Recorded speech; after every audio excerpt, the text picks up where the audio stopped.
Hi, Alistair. It's great to see you again. Thank you so much for Hey, your Matias, time today. likewise. Thank you. Likewise, Uh, good to see you. it's always a pleasure to speak with you. We know that you recently, well, about a year ago now, you published your new book, Leading with Purpose, and you will tell us a little bit more about that in a few minutes.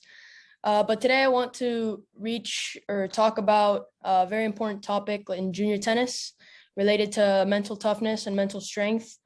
Um, because, obviously, there's the four pillars: mental, mental, tactical, technical, and fitness. And in our interview last time, you talked about how what it is and how you can develop it. And maybe today you can briefly just review that with our viewers. But I really wanted to talk about how we can measure and know if you're making progress. So without further introduction, if we could dive right in. Yeah, sure. Well, mental toughness is one of those things that if you ask, say, 10 people what it is, you'll probably get 10 different answers. And some of those answers might be working hard, fighting in a match, things like that. Those are associated with mental toughness. But I describe, especially for a tennis player, I describe mental toughness as three things. And the first one is staying disciplined and doing the things you should be doing, even when you don't feel like doing them. Now, there's things that we love to do, and there's things that we don't like to do. There's exercises and drills we like. There's exercises and drills we don't like. But for the champion athletes, or even not just in athletes or in sports, in life, successful people are willing to do things that other people don't like to do, or don't feel like doing, or don't want to do. So for the tennis player, that means doing the extra work, doing the stretches, doing the foam rolling, warming up well, staying afterwards and doing some extra serves or whatever it may be. Those are all the small little things that equivalent to being successful in something. In fact, Matias, I've never met a great player or a successful person that only just did enough, or only just did what their coach asked of them. They were willing to do more. So the first thing for mental toughness for me is discipline, is that you're willing to discipline yourself to do the things you don't feel like doing. Let's say you have to get up at 5 a.m. in the morning to go for a track session, or you have to go work on something before school. Well, it's those small little decisions and choices that you take which relate to mental toughness. So mental toughness is not just working hard. It's not just fighting for every ball, which for me, in a tennis player, is a non-negotiable. To be honest to yourself, you can never give up on a ball. That's what the champion athletes do, is that they never quit on a ball. They always make sure they get one more back. That's what's made Novak Djokovic one of the best players in the world, or actually he's number one at the moment. Whoever your favorite player is, Rafa, Roger, Tsitsipas, they never give up on a ball. So that's a commonality. That's mental toughness. The second thing is in mental toughness is your ability to control your emotions, especially when you're upset, you're frustrated, you've just double faulted 3 times in a row, which has happened to me, or you've just been broken in a match, tight match, and now you're upset, you're disappointed, and you can feel like that burn inside of you. Ever had that feeling where you're just like, and mental toughness is your ability to control your emotions and move on and forget about the last play and focus on the next play. That's what makes our champion athletes so good, not just in tennis, but in golf and other sports, is that they're able to forget about the last play, the last shot, the last mistake they made, and quickly move on. So that can also be mental toughness. And then the third thing is that we all have bad days. We all can't have great days. We would love to play our best match ever all the time. I often ask players, how many times in your life can you count where you played the perfect match? and you were thinking, I wish I could play like this every time. Okay, you can maybe think of one as well, Matias, right now, and our listeners, of what was that one match that I really played so well. I wish I could play like that all the time. It just felt like everything was just happening. It was just like you were just experiencing this out of body feeling where you just couldn't miss. You just couldn't miss. You were swinging easy. You were hitting all your shots. Unbelievable. But that only happens a very, very small percentage of the time. So my question is, how are you, how is your mindset? How are you emotionally when you're not playing well? How are you on your bad days? How well do you handle that? So mental toughness for me, when it comes to that, is, do you still keep a good attitude? Do you still keep a good energy? Do you still keep fighting for every ball, no matter what the score is? You are 6-1, 5-love down. You're playing horrible. You're embarrassed. The little thing on your shoulder is saying, come on, Matias, get off the court. You don't want to be here. But your mental side, your tough side is saying, no, we're going to fight this one out. This is going to be the best comeback ever, because you've trained yourself with positive self-talk in your practices. That's where it all starts, is those practice matches, is that you're practicing self-talk, you're practicing good energy, you're practicing body language, all these things. So again, mental toughness is not just fighting for every ball or working hard or getting up at 5 o'clock in the morning. All those things are part of it, but it's about staying disciplined and doing the things you don't feel like doing. You know, you could sneak home and not stretch, and you tell the coach I did, and so on. Who are you lying to? Yourself, right? Yeah. And whose journey is it? Yours. Right. Yeah. Your parents, your coach, your brother, your sister. Nobody can do it for you. You have to be the one that has to be driving it. If you want to be a champion, you have to be the one that's taking the lead of doing those things you don't feel like doing. It's cold outside. Well, not here in Florida. We're very lucky. But can you imagine having to go out and it's 20 degrees Fahrenheit, and now you have to go for a run? But you do those things because you're committed. And the second one, of course, was controlling your emotions, right? Especially when you're frustrated and angry. It's the toughest thing, but you're able to control that. And the third thing is being positive, still working your hardest, never giving up on a ball, always believing that you can win no matter what the score is. Those are three things I believe are mental toughness, if you were to ask me, especially for a tennis player. That's great. Thank you. That was great advice. So now moving on to the main topic, we obviously know that it is hard to control and improve something if you cannot measure it. So how can you, or what's a technique that you can use to measure mental toughness? Because the other types, as we were talking about, the other 4 pillars are very easy and evident to, see areas of improvement, see weaknesses, see your strengths. Like, for example, your fitness, you're not fast enough, you're not strong enough in your legs, so you can improve that. And you can measure it, and you can measure that against, say, a time that you did a sprint in, and exactly. You can easily measure those things, right, with a stopwatch or a weight that you picked up, or how many push-ups you did or something. So how can, in mental strength, how can players, junior players, see where they are now, like in their progress, and how can they measure their improvement throughout their development? Yeah, that's a great question, because some things, how do you measure attitude? How do you measure mindset? Well, I have a great system, and I'm not sure if we spoke about this last time we spoke, Matias, but an athlete's performance scorecard. And I wrote about this, I think, in Champion Minded. That was so many books ago, I can't remember what I wrote.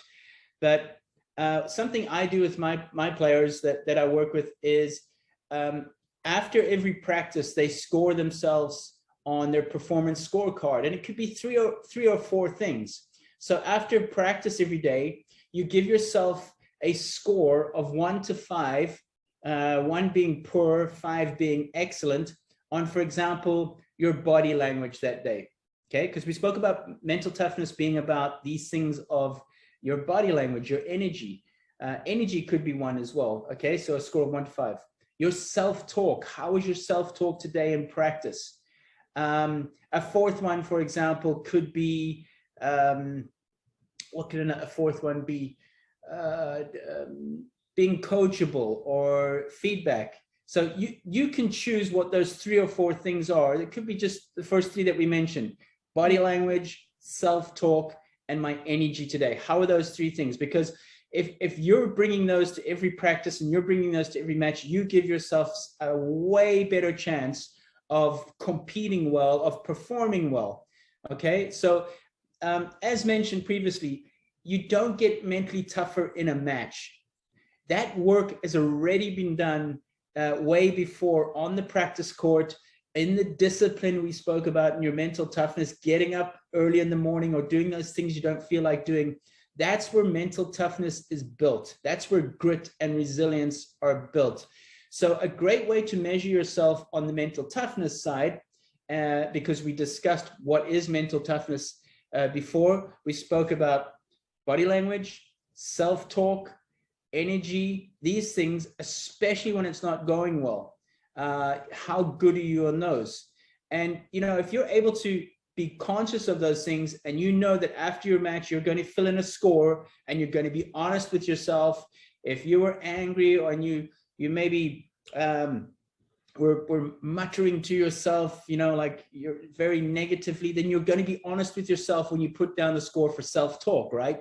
It would probably be a 1 or a 2 out of 5 if you were negative today and you were just berating yourself the whole time and you weren't encouraging yourself.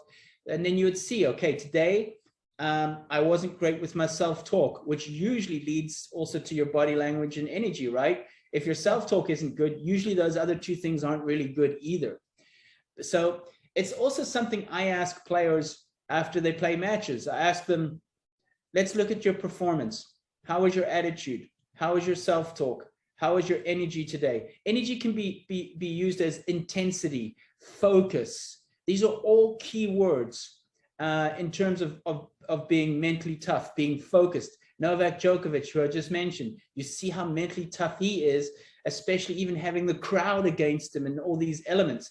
In fact, Matias, I was at Novak's academy 2 weeks ago in Serbia, and I saw him there as well.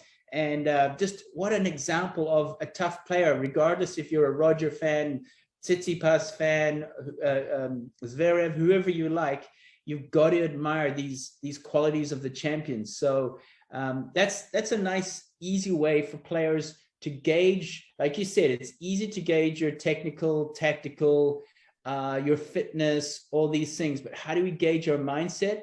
That could be a really easy exercise to do. And I recommend all the players to get a journal, to get a schedule that has, you know, for example, I'll show one now, something like that, where each day you write your scores or something about your practice that day. I really believe in the power of journaling and writing down what you did that day in your practice. It also gives you a sense of pride of the work that you've done that day as well. And it's something I always enjoyed when I was a young athlete growing up, was documenting my practices and how I felt, and also giving myself a score on my attitude and my energy today. So that's a great way that players can do it, regardless of what age you are. I even have some of my professional players who are on the ATP and WTA tour doing this exact thing. That was awesome. Thank you. Finally, you know, another thing that I feel has happened or happens to many juniors, myself included, is that sometimes, you know, you feel like you make like a sudden jump in progress. Like you feel like in a span of 3 or 4 months, you make an amazing improvement, and then you kind of plateau, or you still improve, but just not at the same rate.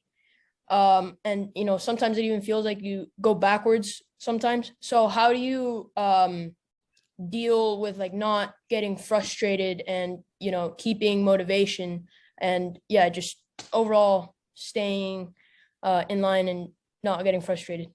Yeah, this is always something that I like to show people on a piece of paper. And I'm actually going to do that now for you. So hopefully we can show it into the camera. But understand that progress is never a straight line up. So you're never just drawing a straight line up on a page. I don't know if you can see that very well. Yep. Yeah, I can see it. Progress looks something like this. It still goes upwards, but you can see that it's like a roller coaster. Do you see that? It goes up and down, up and down, up and down.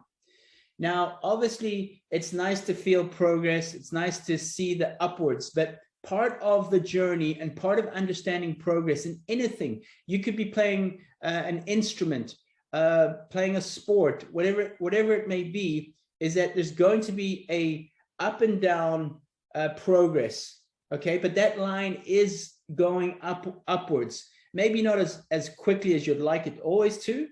Okay. But understand that when you're going through those dips, that's you working through, that's you building grit and resilience, and that's you working through something that you find maybe difficult. Understand that it's in the difficult times, it's in the times that you maybe feel you're not making progress, when in fact you are making progress, because you're working through the difficulty. You're building grit and resilience through those times that you don't feel you're progressing. You're questioning yourself. Maybe you lost to somebody that you beat last year, and now you think you're getting worse. Well, here's the thing: they're also working hard, and it's impossible to compare our journey to somebody else, because you can have spikes of performance improvement now, and they might have a dip now, and vice versa. In 3 months' time, you have a little bit of a dip, they have a spike. So it's impossible to compare your journey to somebody else. And that's why it's important to focus on your journey, to understand that when times are tough, you're actually working through the difficult mess. I've also got another description for you. So I'm going to what I'm doing right now is just drawing a mess, and then I'm drawing a little arrow up, and that's what it looks like. Now, do you see that? That looks horrible, right? Yeah. Now, you see the progress there in the arrow. Yeah. That is a result of all of this. Now, nobody likes to be in that mess. It's like a bowl of spaghetti. It's like just all over the place. And, that's what your brain looks like sometimes, because it's trying to build myelin, okay? It's trying to build these connections in the brain where it understands technique better, or understands the thing that you're trying to learn better. But while it's trying to work out how to have an amazing kick serve, or that stick volley, that put away, there's going to be spaghetti. There's going to be a mess, first of all. But understand that the product of that spaghetti, of that mess, is progress. So if you're going through that right now, where you feel you're not making progress, you're still working hard, you're not maybe winning as much matches as you can, believe that you're making great progress. You're just in the middle of that bowl of spaghetti right now. And when you come out of it, you're going to be flying, you're going to be feeling incredible, and you're going to make that progress again. So that's how progress happens. It's never a straight line up. It's a roller coaster. And understand that the bad times, the times where you're having doubt in your game, that is actually when you're making the progress. That's actually when you're building the grit and resilience. That's great advice. Thank you so much, Allistair. I really enjoyed our conversation, but quickly before we go, I just wanted to ask you a little bit about your new book, Lead with Purpose, Make an Impact. What is that about? Can you tell us a little bit about it? Yeah, it's a book on leadership, which is maybe not super interesting for maybe your age, but here's the thing, is that you are a leader as well, because you're leading yourself on a tennis court, right? You're leading yourself at school. We're all leaders because we have to lead ourselves first. So it's a book on leadership. It's about being a better leader of yourself. It's about the importance of the things that I talk about in Champion Minded. So for example, humility, gratitude, hard work, collaboration, teamwork, all these things that make you a better person, because when you become a better person, you become a better leader. When you become a better person, you become a better friend. When you become a better person, Right. all these things start to happen. So that's what the book's about. Thank you so much for asking me. Yeah, it's along those lines of don't just become a better leader, don't just become a better tennis player, become a better person. That's the most important thing. I know what it's like to lose a tough match. I know what it's like to play somebody that maybe wasn't fair. But you know what's important is that I can walk up to the net and put my hand out, or tap fists or rackets or whatever it is, whatever time we're in, and still look them in the eyes and say, well played, even though it's difficult sometimes. You know, that's what it means to be a sportsman or sports lady, is that you're able to do those things when you don't really want to. You Right. thank the officials, you thank all those people that made your day, even if it wasn't the perfect day for you. You're still recognizing all those people, those volunteers, parents, everybody that's put that tournament together, that you're thanking them. That was a fantastic quality that I've seen in some players, is a lot of respect I give them, that they can say thank you to everybody that made that day and that tournament special. So that's a great sign. Well, thank you so much, Allistair. Really appreciate you taking the time to talk to us and give us this great advice. And we look forward to talking to you again soon. Same here. Nice seeing you, and good luck, everybody. Nice seeing you too.